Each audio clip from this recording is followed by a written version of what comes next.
Hey, what's going on guys, and welcome back to another Fallout 4 mod review. Today we're checking out a brand new, beautiful weapon mod that I think you guys are going to really enjoy. The mod in question today is known as the Paratrooper Rifle, also known as the Bullpup R91 by Pig and J Cruz 05. You may remember the beautiful R91 model that came out as part of J Cruz's 556 collection. Well, now Pig has decided to take that model and bullpup it. That's right, just like the handmade rifle from the Nuka World DLC, Pig has bullpupped this weapon, and I gotta say, I actually kinda like it. This thing looks pretty sick. Bullpup G3s are a totally real thing, and I've been wanting one for quite a while. I've even memed about it a few times in the Discord, and it looks like Pig has actually made one, and this one's pretty lore-friendly since it is based on the R91. There are a plethora of bullpup weapons in Fallout lore, so having a bullpup variant of the R91 kind of just makes sense. It takes up a whole lot less space. I really like the direction Pig went by calling this a Paratrooper rifle, implying that people are using this weapon in combat that involves plane travel, which does make a whole lot of sense since you want this thing to be as compact as possible. Now, talking about the mod specifically, this thing functions very, very well. It is pretty much the same in terms of stats as the regular old R91, but there are a whole lot of new attachments that help you customize this thing to do a lot of really cool stuff, and there's even a unique variant that you can find in this mod.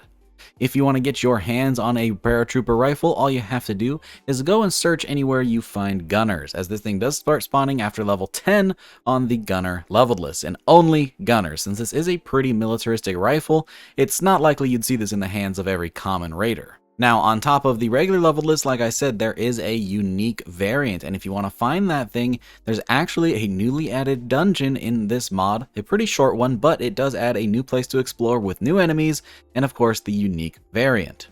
So, spoiler warning, I'm going to go ahead and let you know about that right now. As soon as you spawn in after installing this mod, you'll have a new miscellaneous quest telling you to go search a pre-war underground bunker. If you follow the location from this quest, it's going to take you to the glowing sea where you will find a nice little bunker hatch.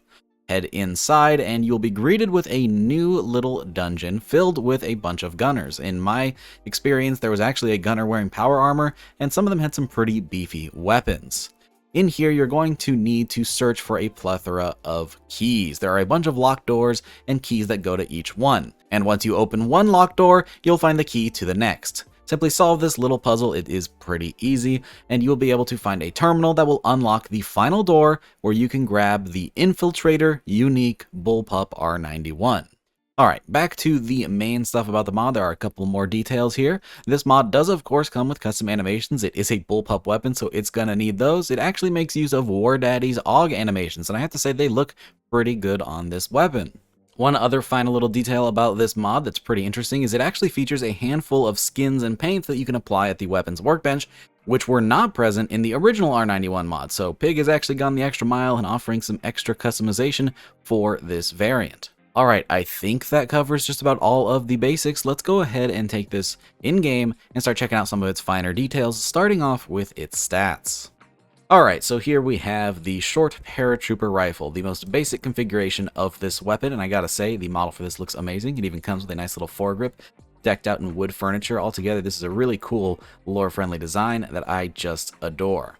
Now then, this thing has a base damage of 32. It is in semi-automatic with its standard receiver, though that can be changed at the weapons workbench. Uses 5.56 rounds, of course, has a fire rate of 76, a range of 155, an accuracy of 66, a weight of 8.3 pounds, and a value of 155 caps. Altogether, pretty balanced stats. The only thing is that this thing does start spawning at level 10, and its damage is pretty good into the late game, so you may be getting this a bit earlier than you should, but it's not the biggest thing in the world as it is pretty rare.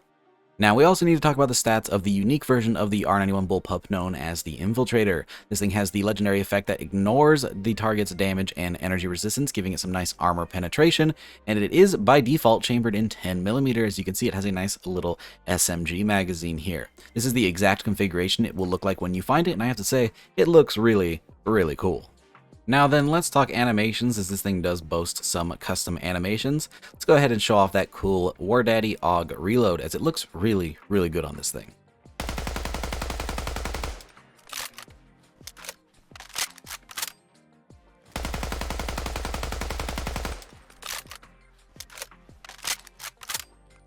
Now then, as we've been doing in our other weapon mod reviews, let's go ahead and check out how this thing does in terms of accuracy. I have a feeling it's going to perform very, very well. Starting off at close range, medium range, and long range, we hit all of the targets no sweat. This test is really more intended for some wacky weapons with odd projectiles. Most basic firearms are going to perform pretty well, and this one is no different. Now then, of course, it is time for everybody's favorite section, the attachments. And we have a lot to cover, so sit tight because there's a whole lot of stuff going on. We'll start off with the receiver section where we have a nice set of categorized receivers. We have all of the semi-automatic options first, with the standard receiver giving you 32 damage, all the way up to advanced with 57. And there's even a semi-automatic rechamber to 308, giving you 70 damage, which is pretty nice. After that, we have all of the automatic options, the automatic base receiver giving you 24 damage, and the powerful giving you 38, a nice little increase that definitely adds up with that high fire rate. After that, we have the SMG receivers. Again, semi-automatic and full auto options are available, and you may notice that the magazine does disappear. If you equip this, you will need to head over to the magazine category and add some new stuff on. Now then, we also have the barrel section where we have the short barrel, the long barrel, the heavy barrel, which has a nice bipod equipped, and the heavy barrel bipod up in case you don't want it hanging down like that.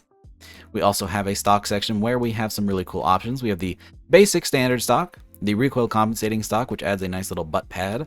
We have the marksman stock, which will add yet another addition with a cheek rest. And there's even a junky version of this weapon with the junk stock. As you can see, the foregrip has been replaced with a screwdriver handle, and everything is made out of some pretty crappy wood.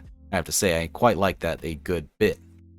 We also have a magazine section where we have standard, large, and the quad stack magazine, and there are different magazine options for the SMG receivers as well. They're pretty much the same as these, but there is also a drum mag, which is pretty cool.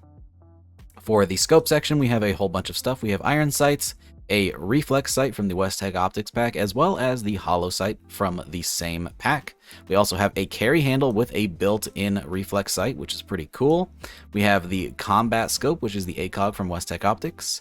We have a short scope, a recon scope, which is a really cool little Nif Bash by Pig, combining some assets to make a really, really cool design. We also have that same model in the form of a laser sight, which actually activates the laser sight on the side of the scope and even flicks on the lights, which is really cool and makes this into a functional laser that you know I'm a big fan of. We also have a medium scope option, a night vision scope, and a long scope. So you really have a nice range of scopes to use for, well, any range. Now we also have muzzle devices. We have the option for no muzzle, a compensator, a bayonet, a muzzle brake, and a suppressor. Pretty simple stuff there. And then finally we do have a paint section where we have the Gobi campaign paint, the prototype paint, the R91 paint, the rattle can paint, and the sight gamma paint. Some really cool customization options here. And now then, it is of course time for us to do a damage test to see how well this thing performs in combat. We'll be using 3 Deathclaws as our damage baseline, and we'll be doing 3 different tests. One with the basic version of the weapon, no attachments and no perks, one with a fully upgraded semi-automatic version, and one with a fully upgraded fully automatic version to see how they all perform. Let's go ahead and start off with this Deathclaw here. Again, no attachments, no perks. Let's see how this thing does. Not too bad for a 20-round mag. And in exactly 40 rounds, that Deathclaw is down. Not too shabby, I have to say. No attachments and no perks in 5.56. That's a pretty good number, 40 rounds. Let's see how we do, though, when we upgrade that with an upgraded, fully automatic version of the weapon.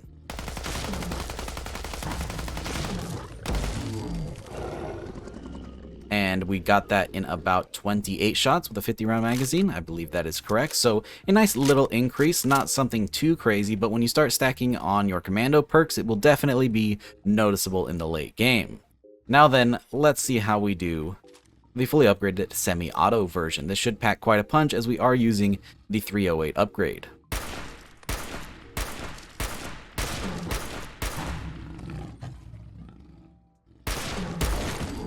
While it may be a bit slower to have to place all of those shots, it definitely is far more efficient using only 9 rounds. Definitely a pretty cool option, and altogether this weapon is very versatile and can be customized to play in just about any playstyle. So yeah, that is the Bullpup R91, otherwise known as the Paratrooper rifle by Pig and JCruz05. To clarify, Pig did all of the NIF bashing here, as well as all of the CK work, but JCruz provided the initial assets from the R91, making for a nice, beautiful medley of both of their talents. This is an awesome weapon, and I highly recommend you try it out. As of right now, it is only available on PC, but it will be linked down in the description below if you want to grab it, though I do expect an Xbox port coming very, very soon. Typically, that comes about a week after Pig releases a mod, so stay tuned for that, as I'm sure it is coming. With that, I hope you guys enjoyed the video. If you did, don't forget to drop a rating, it really helps with the channel, and consider subscribing if you haven't already for more videos just like this. As always, a big thanks to all of my patrons for supporting every single video, and of course, a very special thank you to Avian4, Captain Chaos, Freedom, Glasma, Helljumper, Indecisive Wolf, Kid Hades, Cushy, Logan Rigmaiden, Microhan, Moonlit Gamer, Oscar, Scott, Sterling, Steven, Timmy76, Youth RC, and Voider for joining that Tier 3 Patreon membership. If you'd like to support the channel over on Patreon, you can do so using the link down in the description. I'll also be leaving Pig's Patreon link down there as well if you'd like to support him in all of his work too. With that, thanks again for watching, guys, and I hope to see you all in the next one. Peace!